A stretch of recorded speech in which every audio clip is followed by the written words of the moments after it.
video. Today we are back with something a little different. We are actually, switching up the content that we watch. You know what I mean? And react to. You know what I mean? Or it's still gonna be boring. But basically, we react to a video called "This Is Why You Never Search for the Dead."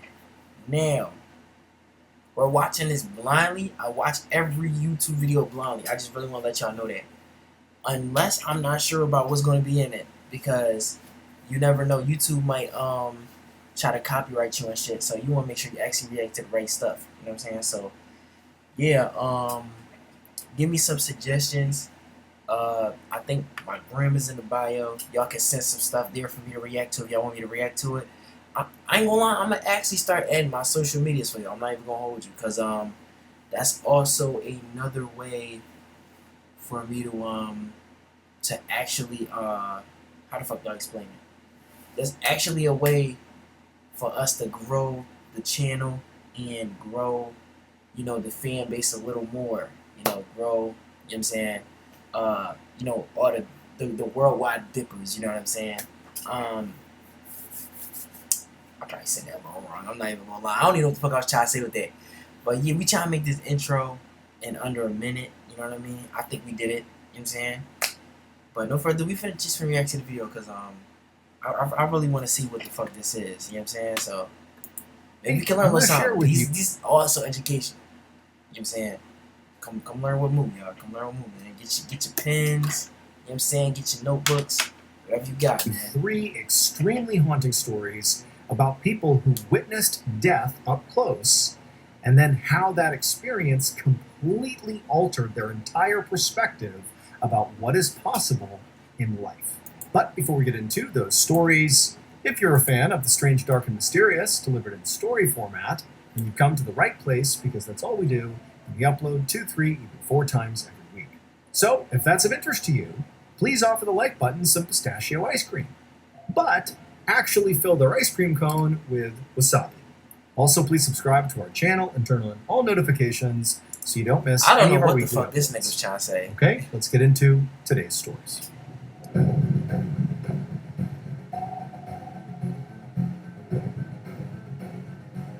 Pistachio ice cream sound good. I might try that one day.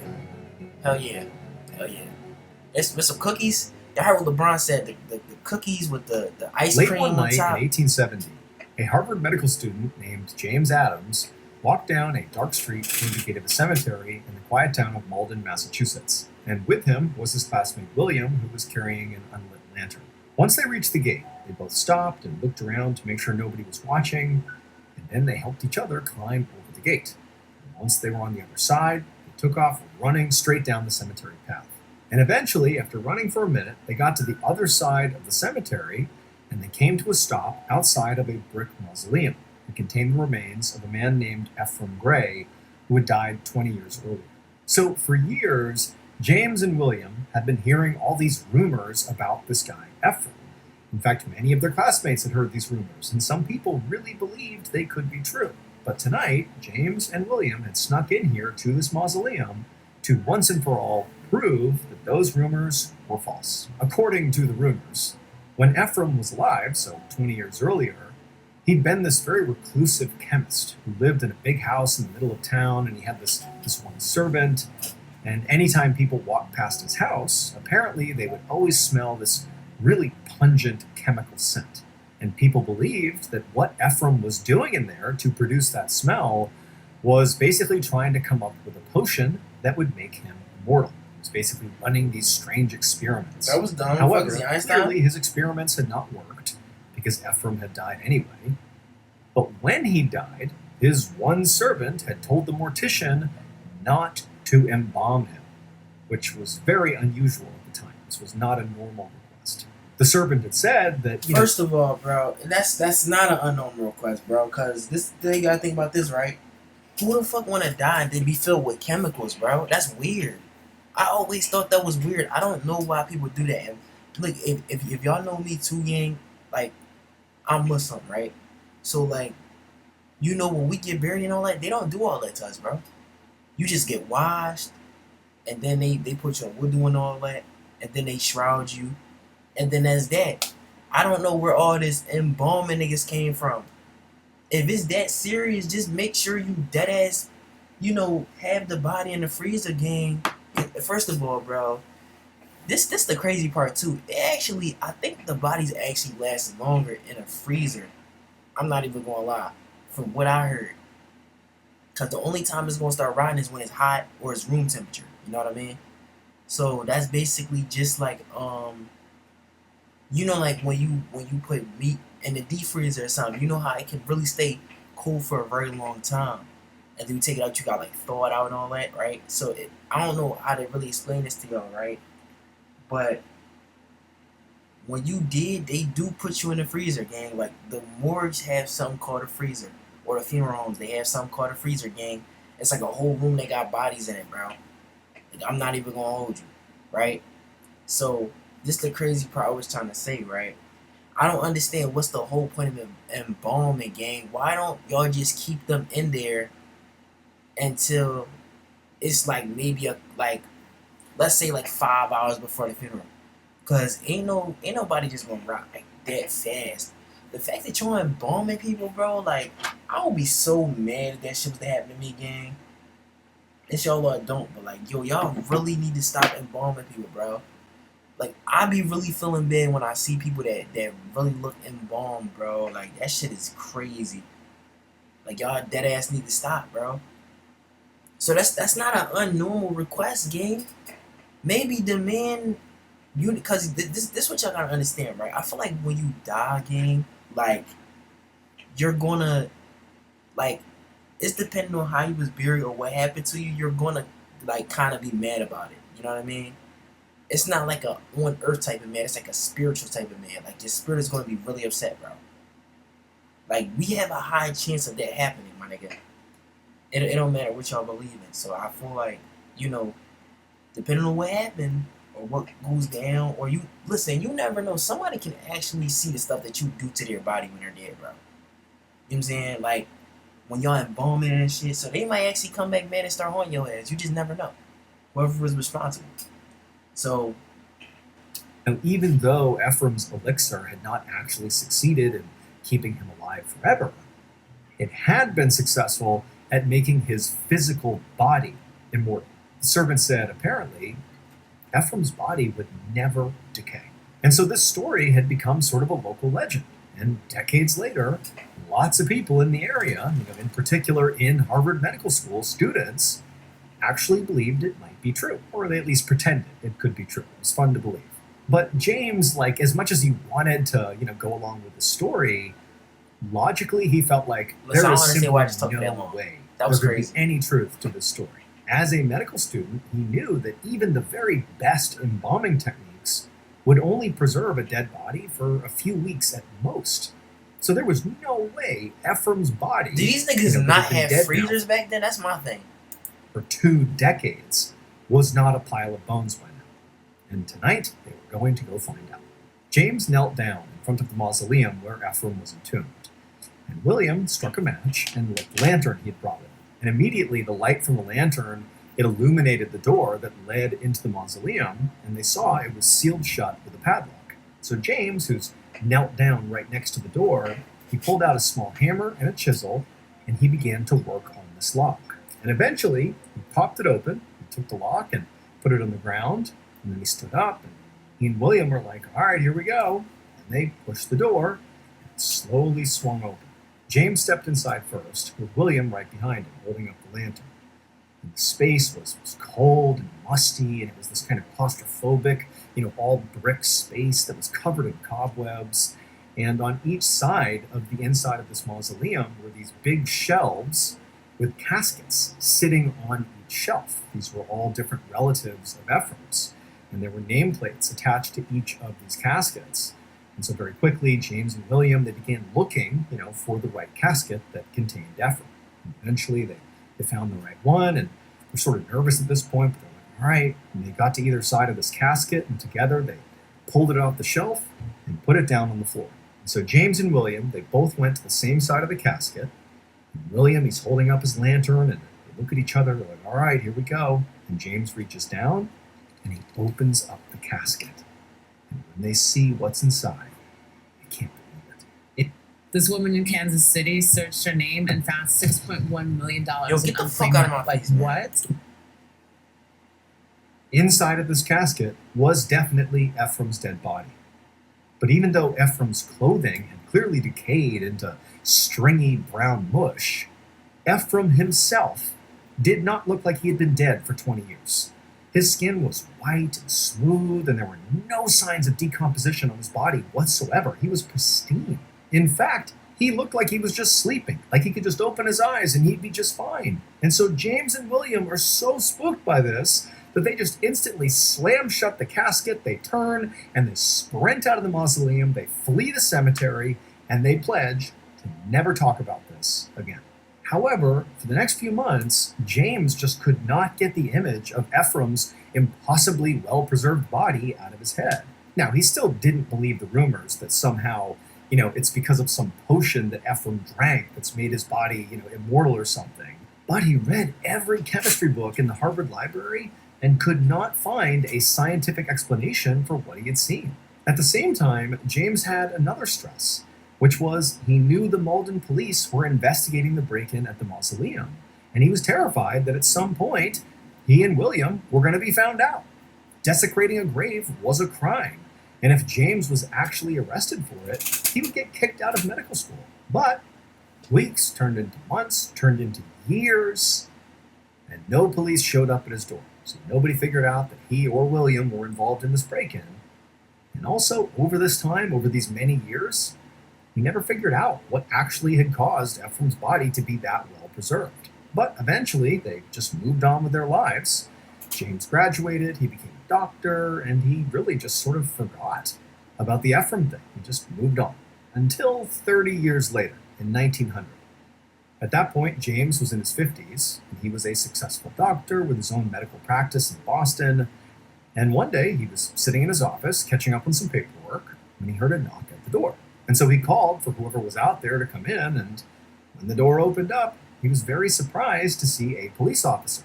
The officer told James that he was from the Malden Police Department, and he was looking into an unsolved break-in at the cemetery from 30 years earlier. Immediately, James... That shit would have made me so mad. Y'all really y'all act like somebody got murdered or something. Y'all really investigating some shit from 30 years ago. That's so fucking crazy to me, bro. I would have told that police officer, bro, get your dick eating ass out of here, bro. felt sick to his stomach. And he was about to just... 30 years ago? How the fuck y'all still following up on that? start lying, saying he had nothing to do with it.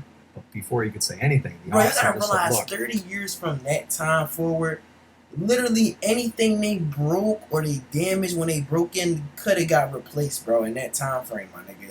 They could have got a new lock for the door. Casket could have been back on the shelf with the other caskets, bro. They still following up on that. They act like somebody died or something. For all that, you might as well see what they saw. The fuck? multiple people in town have already told us that you and your friend William were responsible for that break-in. At this point, James knew he was caught, and there was no point in lying. Like, clearly, this officer knows what actually happened, and so James just rushed to explain sort of why they did it. He just said, look, like there were these rumors that the body of Ephraim Gray didn't decompose because he apparently drank some, immortality potion, and we thought it was crazy, so we broke in just to look at the body. We just opened the casket, looked at the body, we shut it, we ran out, that was it. But the officer, after hearing this story, just narrowed his eyes and stared at James like he didn't believe him.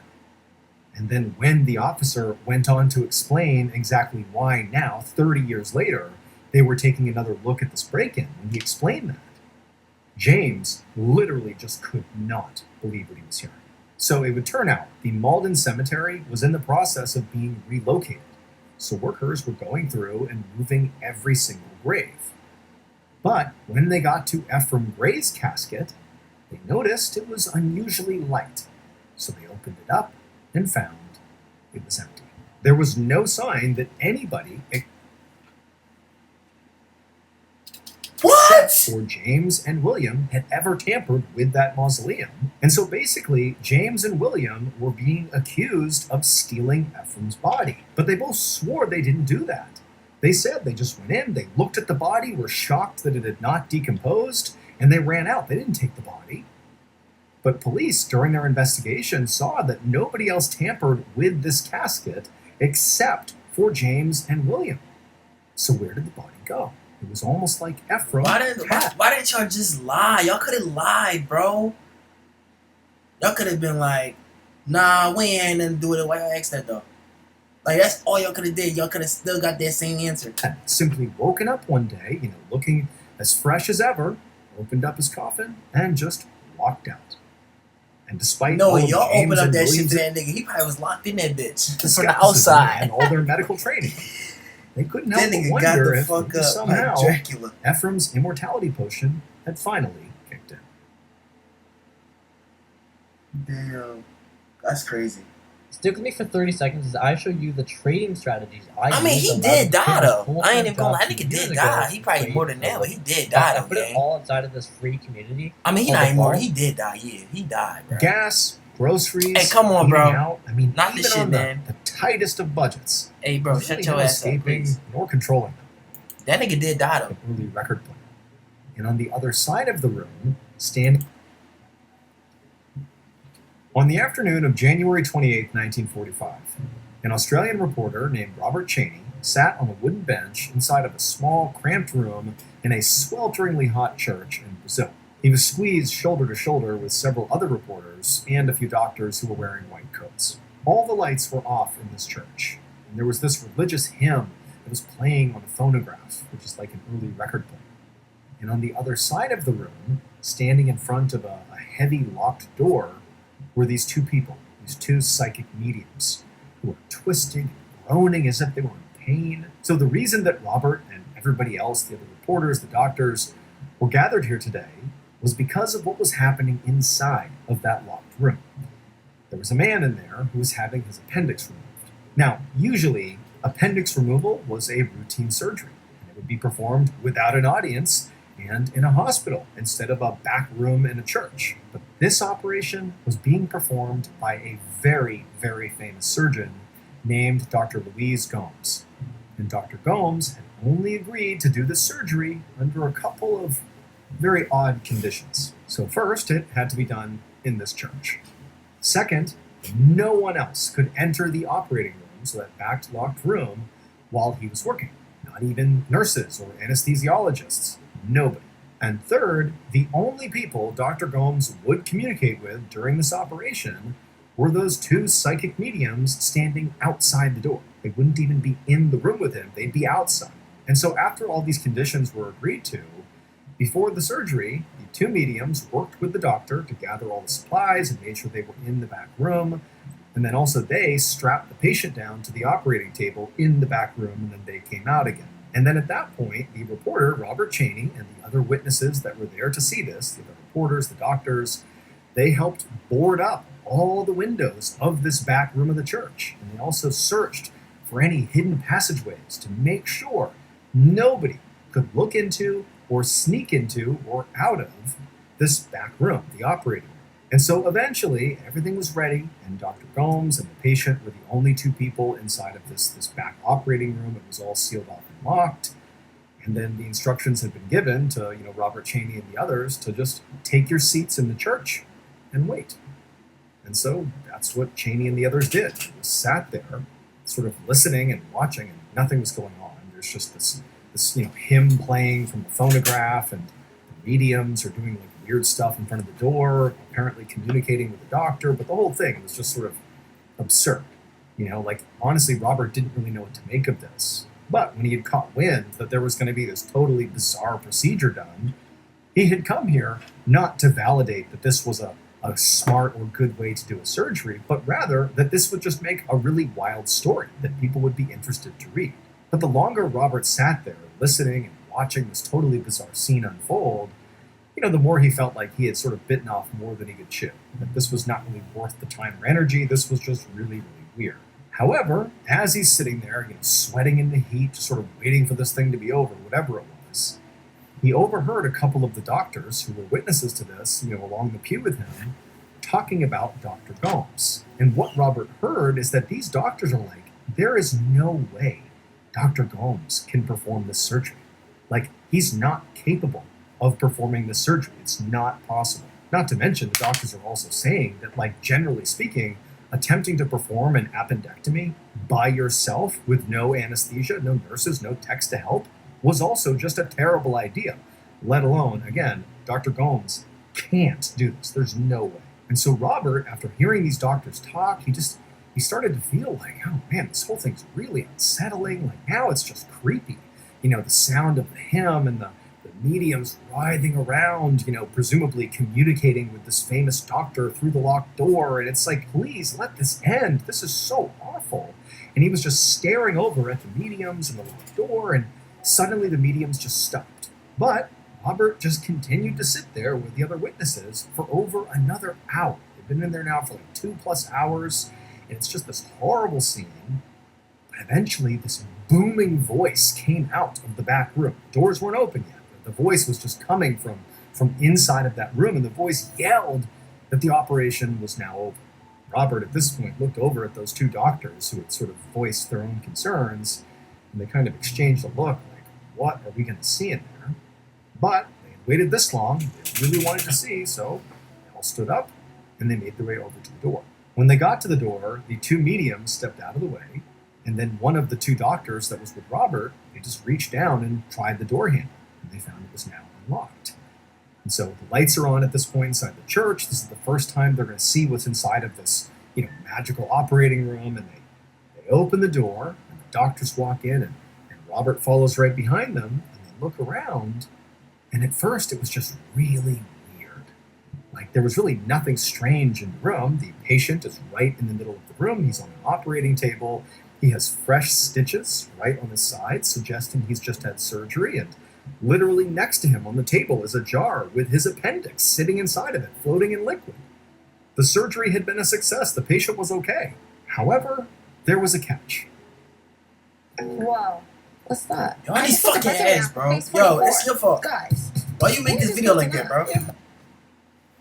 The surgeon, the famous surgeon, Dr. Gomes, was nowhere to be seen. He was not back here. And the reason is because Dr. Luis Gomes was dead. He died 19 years earlier. And it was because the surgeon was dead that all these people, Robert, the two doctors, the other reporters, it's why they were brought here, to bear witness to this unbelievable thing. Because the people who organized this knew that if they didn't have witnesses, nobody would ever believe that this had happened. Even though a dozen witnesses, including Robert Cheney, those doctors, the other reporters, were there in the church that day, and they swore that no living doctor ever went in that back room. They didn't go in during, before, after the surgery. Nobody came out, even though they swore, basically, that the patient was effectively alone in that room.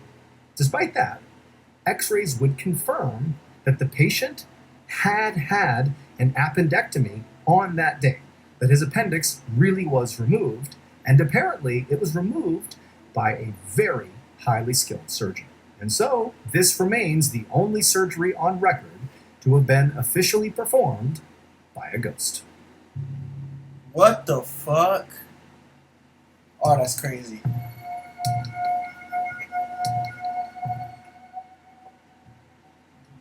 At 5 a.m. on the morning of December 5th, 1957, a 74-year-old woman named Frances Bowles woke up in her bedroom near San Francisco, California.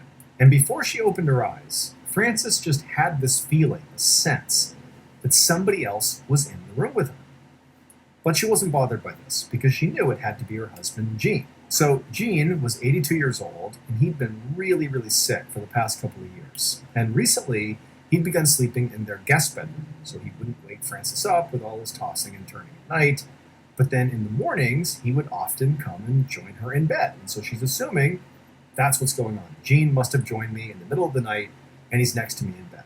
However, when Frances did open her eyes, she saw there was someone else in the room, but it was not Gene. So Frances was lying on her side on the edge of the bed, looking outward. And her perspective, from her head, the way she was positioned, is she was sort of looking down towards the ground when she first opened her eyes. And the first thing she saw when she was looking off the side of the bed were these very distinctive shoes standing, with somebody's legs right next to the bed, basically standing facing her.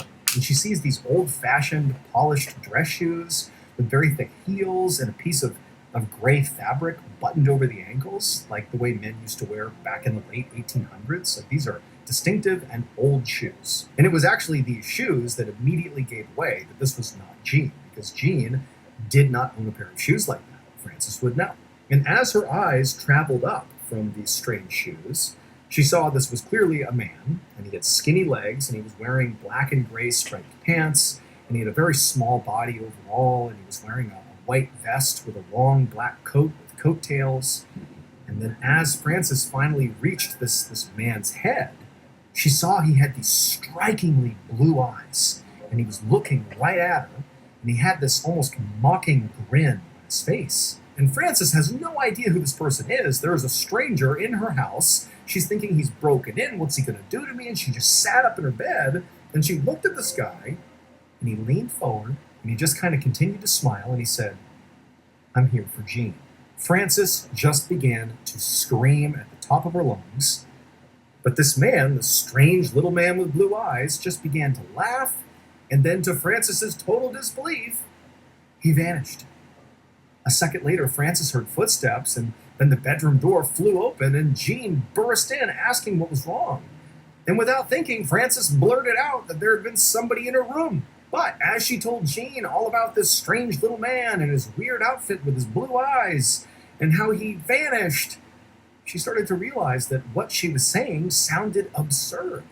And from Jean's expression, she could tell that he did not believe her. He's thinking, "You were having a dream. Clearly, there's no way this happened." And so even though to Frances, the experience she had just had felt 100% real, by the time she was done telling the story and sort of going over it with Jean, she was starting to think that, maybe she had like a very lucid, vivid dream. However, just to be safe, Frances and Jean spent a few minutes walking all around the house, making sure nobody else was here, and also looking for, any signs that maybe somebody had broken in, but there were none.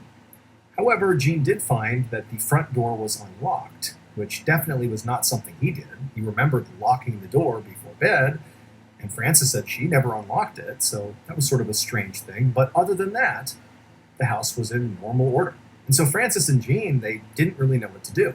I mean, they did debate calling the police, but they had no evidence that this actually happened, and they both agreed that the story was just too strange for anyone to believe. And so by 7 a.m. that morning, so just a little while after this whole thing happened, Frances felt pretty convinced that there had been no little man in her room with blue eyes, and this really had just been a very lucid, horrible dream.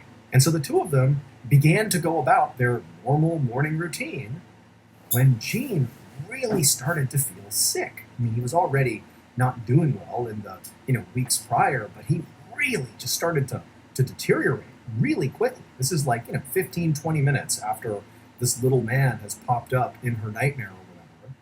Jean starts falling apart to the point where Frances actually called his doctor and said, "You got to come here right now. Something's wrong with Jeannie. He's falling apart here."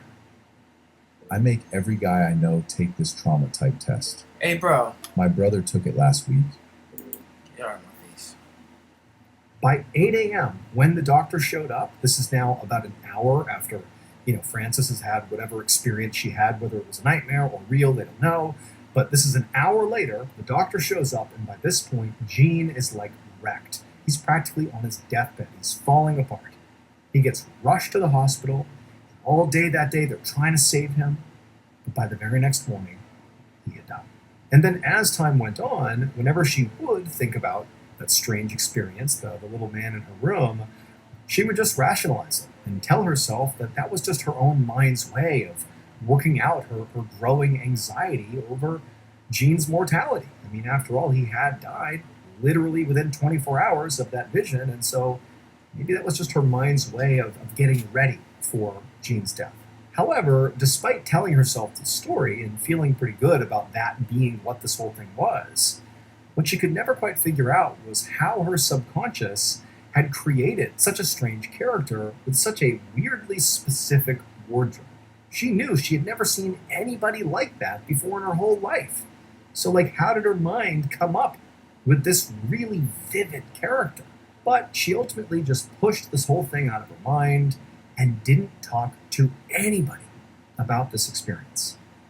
Well, that is until a few months later. Late one night in the spring of 1958, so a few months after Jean's death, Frances and her 46-year-old daughter, whose name was Jane, were driving down a freeway in Northern California, coming home from a road trip they had taken as sort of a celebration of Jean's life. And so as they're driving along, both women are looking out the window, they're not really talking, and the radio wasn't on, and so the only sound was the sound of the tires on the road. It was just very quiet. But then sort of out of nowhere, Jane spoke up and told her mother about something really weird that had happened to her on the morning of Jean's death. And she couldn't stop thinking about it, and it bothered her so much she just had to tell her mom. According to Jane, she had woken up on that morning, and standing in her room on the other side was this little man with these strange polished shoes, striped pants, black coat with coattails, and these bright blue eyes who was looking right at her and grinning. And when Frances heard this, she couldn't believe it. And she blurted out to her daughter that she had never told anybody except for Jean, but on that morning, she had seen the exact same man in her bedroom. And so for the rest of the ride, the mother and daughter just compare notes, talking about the whole experience, exactly what they remember, exactly what he looked like, how they felt, like what they thought it meant. And then at some point, towards the end of this sort of revelation they're both having, where they're both realizing they've had this shared experience, Frances says something that catches Jane's attention. Frances says, yeah, and then, right before he vanished, he told me he was here for Jean, and then, your dad died 24 hours later. And Jane, when she heard this, she goes quiet, and she looks at her mom, and she's like, that's not what he said to me. And Frances is like, what do you mean? What did he say to you? And Jane, she's just looking straight ahead, she's driving, and she goes, he said, I'm here for Jane. He was here for me. For a moment, the car just went totally quiet. Neither woman knew what to say. But then Frances was like, well, wait a minute. I know the little man said to me, I'm here for Jean. And then 24 hours later, your dad died. Jean died. And so it sort of seemed like they were connected. And you're saying that the same thing happened to you. You've had the exact same experience as me on the same morning, the same time frame that I know he said, I'm here for Jean, and you think he said, I'm here for Jane? But you're still alive, and that was months ago. You must have just misheard him. He must have said, I'm here for Jean, same as me, and you just thought he said Jane. And so pretty quickly, both women agreed that that had to have been what happened. They had the exact same experience, and in both cases, this guy has said he's here for Jean. Has to be what happened. However, Frances would be wrong.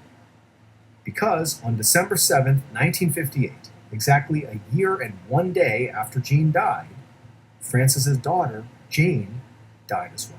It would turn out she had not been perfectly healthy as she and her mother believed when she saw this little man in the strange outfit with the blue eyes. She had had cancer that likely had just cropped up but had gone undetected. And now, by the time doctors were realizing she had it, it was too late. It had spread to the point where there was nothing they could do. Following her daughter's death, Frances was so overcome with grief that she poured her energy into basically just telling everyone she could about this little man that she had seen before her husband's death and her daughter had claimed to have seen before she died. It just felt like, we got to tell people about this. Like, what happened? And she even ended up writing to a journalist to try to get this story out there, to try to figure out what the heck that was. However, nobody came forward with any sort of meaningful explanation about what this experience was, what it meant, how real it was. No one knew what to make of it. However, after getting the story out there and describing in agonizing detail every little thing that she remembered from this experience, Frances did learn one piece of information that does seem to begin to explain who this little man was. That man's outfit, the old-fashioned dress shoes, the striped pants, the white vest, the black coattails, is actually the uniform of a very specific profession. The little man with the blue eyes was dressed exactly like a 19th century undertaker.